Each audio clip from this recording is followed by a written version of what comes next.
Alright, we're going to go ahead and install Shapr3d.com. It is another AutoCAD tool that has some free uses that you can do without, as long as you're not making money. It has a license agreement that you have to read.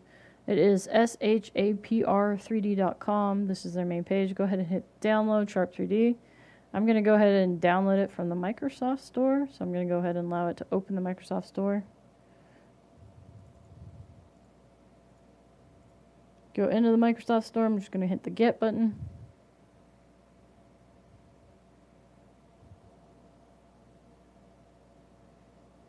Go ahead and let it run.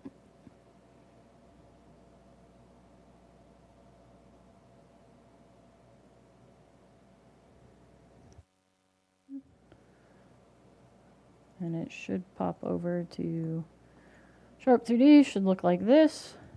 You go ahead and if you don't have an account, you go ahead and create an account. I'm going to go ahead and log in. It's going to go ahead and continue. And then it'll have a pop-up at the top that says Open Shapr3d. It's going to log me back in, and then here you go.